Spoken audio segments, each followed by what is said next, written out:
Welcome to Numb Bills Fan Podcast. I am your host, David Palermo. This is podcast number 174. I just wrapped up 173 and just uploaded up. And the Buffalo Bills have hired a new offensive coordinator. So what I'm going to do is be a professional and try to get you some information here right off the Buffalo Bills website today. So we're going to read along together. So the Buffalo Bills have named Brian Daboll offensive coordinator. So this is all off of a post from Chris Brown 22 minutes ago. It is Sunday. Football's on. Bills Saints or Viking Saints. Supposed to be watching it with my father, and I'm not. And so here I am. Hopefully we'll get, by the way, Matt Brunson, big Saints fan, second team is a Bills, crowbar guitar player, back on the podcast. He wants to talk some stuff. We were texting the other day about it. So the Bills say from Coach Sean McDermott, we are excited to hire Brian as our offensive coordinator and welcome him back to Western New York. I know how much this area means to him. He is a good coach and a good teacher and has been a part of winning programs in the NFL and in college.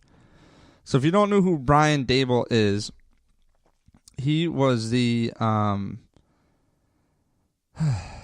let's see. He won a Super Bowl and a college national title in the last 11 months. Tight ends coach for the New England Patriots in the Super Bowl victory over Atlanta in February.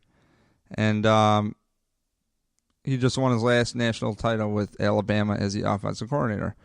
So, to me, I mean, that's pretty crazy. I don't know what he did calling plays before that because I just don't know anything about him. So, I'm just as new as you are with me. So, the next paragraph, essentially Chris Brown lays out,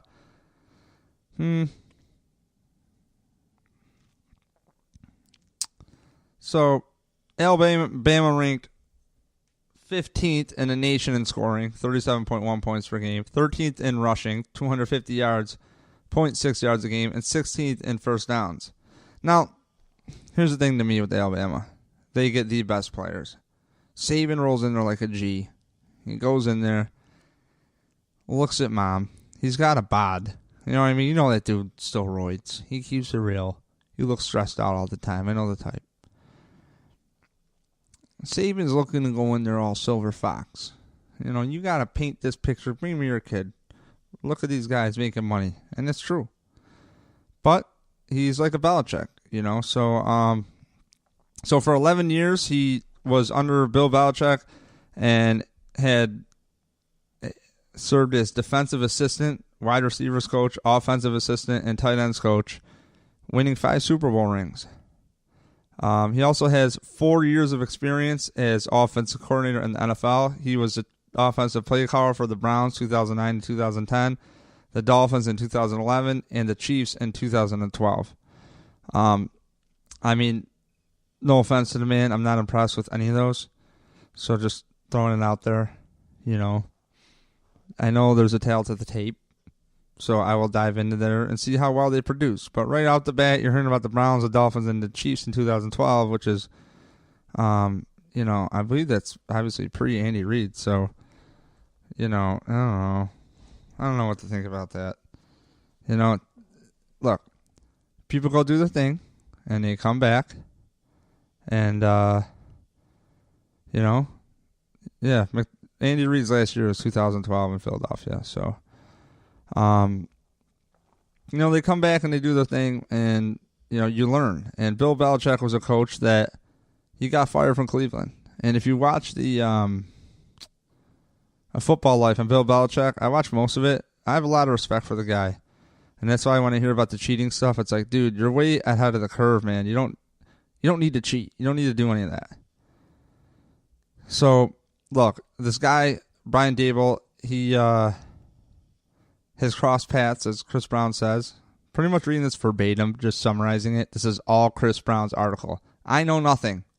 Chris Brown, BuffaloBills.com. Great website. Best reporter in the NFL. Guarantee it. So look. He says, he and Bills head coach Sean McDermott first crossed paths at William & Mary. McDermott was a senior safety for the Tribe when Daboll was a restricted earnings coach on the William & Mary staff in 97. Daboll also has Western New York ties. Born in Welland, Ontario, he attended St. Francis High School in Athol Springs, where he lettered on the football team. Lettered means that's a varsity letter. He played college football at the University of Rochester, where he was a 2-year starter. Now look it, I didn't know this, okay? So now I can be really stoked for my main man right here, Brian Daboll, my favorite coach on the Bills right now. You heard it 5 minutes and 44 seconds in to this podcast. Brian Daboll is now my favorite coach on the Bills. Right here. I know nothing about you, Brian, but I want to be your friend. And you heard it here first. And that's really it. From Rochester, or went to college here. Hey, that's pretty cool. That's pretty cool. Now, it's a small world out there. And the football communities are tight. But you cannot have a better... Here I go, all fanboy right now. Ready? You've caught me. I'm a liar. Okay? And this is how I become a fan of the coach. And I hope you're with me on this wild ride of becoming a fan of the coach. All right? If you have a pedigree of Bill Belichick and you watch it, Football Life, it seems like Belichick was one of the first coaches that really thought about situational football. And I talked about situational football all season long. And last podcast we talked where Rick Dennison was relieved of his duties. Not why, but what to do from there. I didn't need to shred him anymore. Everybody's gone hard at him. Leave him alone. I hope I never see his name in the Twitter feed unless he's getting hired. So I wish him the best of luck. If Brian Daboll's been in national championship game, Super Bowls, all sorts of things. I mean, he has 5 rings with the Patriots. He's been around it.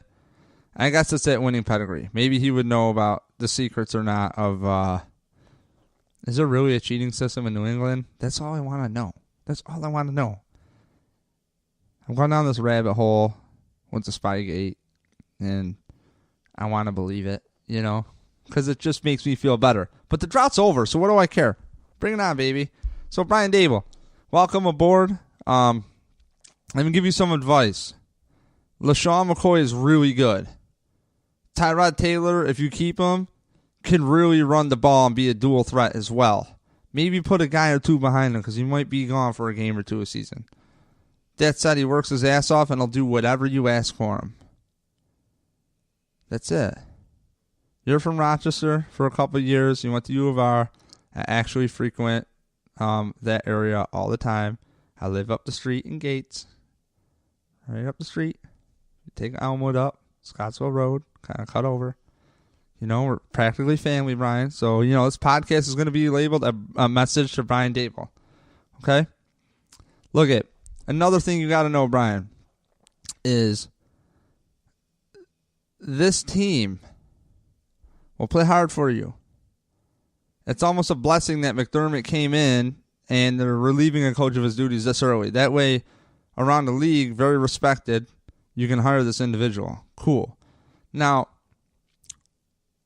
if it was another coach, you know, it's kind of like the Bills seems like going to the Browns sometimes. So for Daboll to go back to his roots in Buffalo and in Rochester, I think that's cool. I'm really excited for it. And I just hope that, again, your offensive line, like small people, they're the people I will call if I want to make people disappear. And, you know, just put number 25 following number 64. They're buddies. They're friends. Okay? Yeah. Charles Clay can block pretty well, too. You know what else the Bills do really well, Brian? They run the ball. They run the ball really well. They do play action pretty damn good. Tyrod Taylor is actually better rolling out outside the pocket, which, I mean, we see Tom Brady try to do earlier in the season. You know, like we've seen quarterbacks do it more. We even seen, you know, Peyton Manning running stuff that Peyton Manning shouldn't have been running. at half dead playing. So the league is ever changing, and it's, I think, ever more suiting towards, I'm a homer for Tyrod. Let's say it. For Tyrod, or you have options here. You have LaShawn McCoy, and you had to start with the offensive line and making them produce. And you have to play football that those players want to play. That said, Richie Incognito is 34. I think he's got a couple years left. I think he's solid. Eric Wood, I'm not sure what to think. I'm down the middle. I think he's solid. He just has to be used correctly. Right side, Ducasse. I don't know what to think because I can't just sludge on him. He wasn't rating out super bad. But I like my man John Miller. I'm a John Miller fan. I like watching him develop for 2 years, and to see this third season where they do transition to power football and John Miller is inactive. I went over the Bills losing Aaron Cromer and not retaining Aaron Cromer after Rex Ryan was fired. I thought that was a mistake because now he's with the Rams, as I said last podcast I opened up with, and there's details on how Aaron Cromer is doing. Former Bills offensive line coach. The right tackle spot. I don't know what to think, but I do know you got Deion Dawkins and Cordy Glenn already here. Cordy Glenn has an injury. He's solid. Very solid. He just needs to be healthy. Deion Dawkins has stepped the fuck up as a rookie. Deion Dawkins, I know you're not listening, but if you are, great play this year. No doubt about it. No doubt about it. You seem to be a sponge. I pay attention to social media a little bit. I thought this Richie Incognito racism, racial slurs thing was hilarious. I'm not saying some shit can't be thrown out there, but, dude, you're in the... Come on. Stop. Yeah, he would have friends on the team if he was racist. Yep, sure. Okay. So, I just... Look, you got a good team here, Brian. You got a good team, guys who are willing to work. And this Buffalo Bills team has proven that they'll work with the coaches, and they'll actually prove it to you that they can do what you want them to do. But if you make some tweaks, we'll execute those too, and it would be really nice if we could take care of that. So for me, I'm excited for the Bills to make this hire. It sounds cutting edge. It sounds like they're getting right out in front of it. I just wanted to get some quick thoughts out there right now. And I guess I can't complain. I just don't know enough about him. And I'm sure a bunch of people are going to dive in. But again, you want to talk pedigree? It doesn't get much better than work ethic with Bill Belichick, the situational football genius, the guy who started it, really taking into consideration situational football.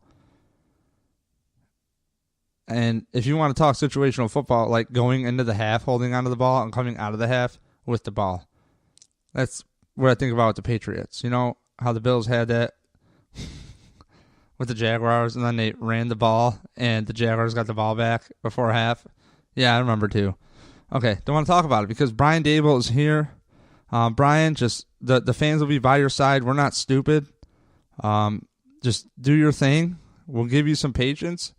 And if injuries happen, the fan base actually offers you a lot of relief and sympathy when it comes to injuries. If you look at Sammy Watkins and Marquise Goodwin as a test case, maybe not.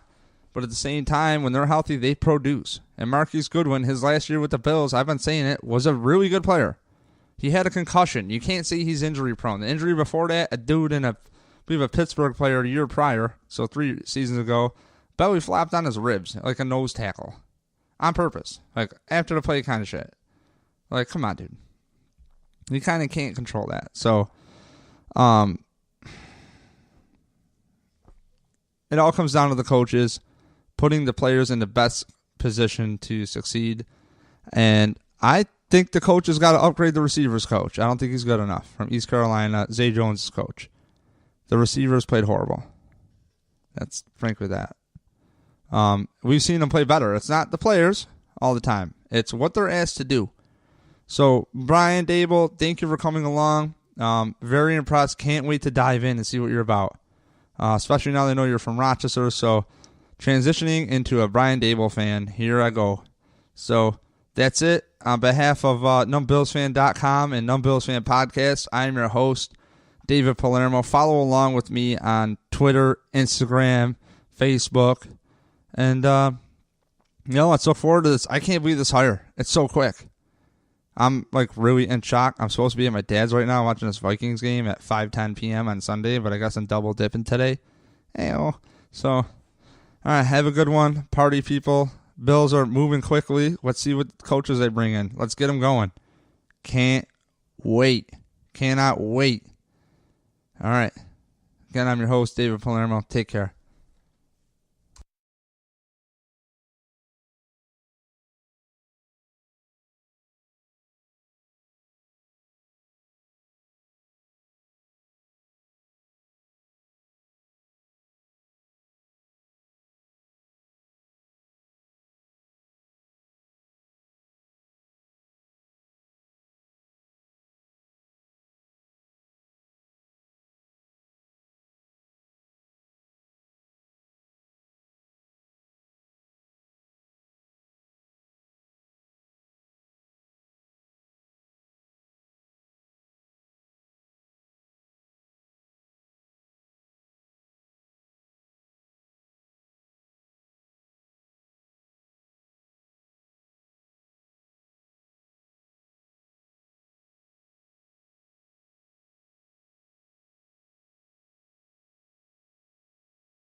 the shelf life of a player is almost 10% of a coach at the NFL level. So for me, a coach in the NFL could coach for 30 years. A player is around for 3 years. And all it takes is a couple times of bad coaching and the player's lost because the game has changed or you can't hold on to that many guys. And you have all these people in the world who have banged their heads around for the sport. And they've sacrificed with their families and traveled and scratched and fought to play football. Yes, they get paid a very good amount of money. But as you can see with OJ showing back up into Jacksonville, CTE is a real fucking thing. And it really comes down to, I think, protecting the players. They have families too. You got guys like Richie Incognito. He's 34 years old. You got Eric Wood. I believe he's over 30 as well. It might be 32, 33, actually. You got Cordy Glenn. That's another great option. Don't forget about Cordy Glenn. Could the Bills trade him, do whatever? Sure, but he's just injured. I don't understand what the big deal is with people worried about Cordy Glenn. He is just injured. Get him to restructure his contract. He's played out of his mind. He's been paid injured. Just same with Tyrod. You could probably sign him for a couple more years, extend him out for 2 more years, give him a 3-year contract. Give him the support he needs. Can we put players around him offensively? Could Sammy Watkins come back? That's something else I want to get into. Could Sammy Watkins come back? He had great chemistry with Tyrod Taylor. That's all I got for today. Next podcast, I'm going to get into some options of who they could pick up. I want to start in the trenches. I want to see them utilize Tyrod, which is a turnkey quarterback. But if there's a guy in the market that you can bring in that can start day one to do the job and run everything, I'm open-minded to whatever. I love Tyrod Taylor, but I'm not married to it. This is the time for the Bills to sell us. What are we doing this season? How are we going to do it? And I love it. I do actually love coaching changes, but not for the negative reasons. More because I can't wait to see what coaches they bring on board. And we can use a new coach across the board. I don't need to go into detail again on how bad the players were coached offensively. So, again, give Sean McDermott credit for doing it. A lot of guys will come back, oh, no, we got to get into it. Come on. Let's go. Also, Brandon Bean, I really like how you speak. Doug Whaley got a lot of shit. But you speak well. I believe you. And I'll make a video called Bean Don't Lie, okay? And if people don't know what that is, I made a video with Adam Deacon saying Doug Don't Lie. And it was something about something. So, all right, that's been it. And if you don't know, get on to punchdrunksports.com and check out their podcast, Punch Drunk Sports. So I'm your host, David Palermo, and subscribe as always on iTunes, Overcast Radio, Stitcher, anywhere you find your podcast, Google Play, and numbillsfan.com. And we have some website upgrades and some big announcements coming soon. So everyone keep it real. And also, behalf of Grandstand Sports Network, check them out, follow their podcast along. So take care.